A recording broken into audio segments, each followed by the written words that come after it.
मुंबईचं आराध्य दैवत असणाऱ्या श्री सिद्धिविनायकाच्या चरणी भक्तांनी अर्पण केलेल्या दागिन्यांचा आज लिलाव होतोय।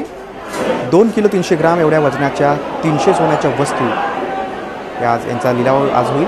ट्रस्टने हा लिलाव जाहीर केला। वर्षातील गर्दीचे दिवस बघून 2 वेळा दागिन्यांचा लिलाव केला जातो। आजचा हा 22वा लिलाव आहे। या लिलावातून मिळणाऱ्या मिळकतीचा उत्पन्नाचा उपयोग सामाजिक उपक्रमासाठी केला जातो।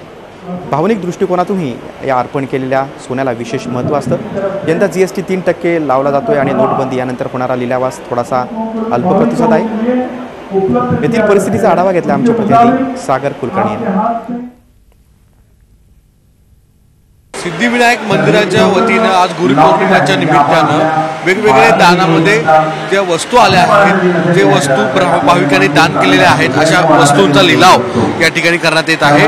साधारणतः 350 पेक्षा वेगवेगळ्या वस्तू आहेत। आपण बघू शकताय की हार आहे, उंदीर अशा स्वरूपात दाखवण्यात आलेलं आहे। अनेक भाविकांनी हे मंदिरामध्ये वेगवेगळे नवस असतात, त्या पूर्ण झाल्यानंतर भाविकांनी दान केलेल्या या सोन्याच्या चांदीच्या वस्तू आहेत याचा लिलाव करण्यात येतो आहे। साधारणतः 2 किलो 300 ग्रॅमपेक्षा जास्त अशा वेगवेगळ्या 350 पेक्षा जास्त वस्तू आहेत। आपण इथे बघू शकताय की गणपतीला वाहण्यात आलेला मुकुट असेल, मोदक असतील किंवा उंदीर मामा असतील, अंगठ्या असतील, पादुका असतील, अशा वेगवेगळ्या वस्तू या ठिकाणी दान करण्यात आलेल्या आहेत आणि या वस्तूंचा लिलाव आज सिद्धिविनायक मंदिरामध्ये होतोय।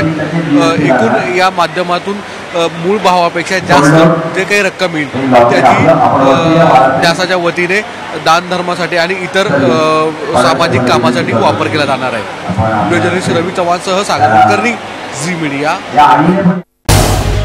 झी 24 तास रहा एक पाऊल पुढे।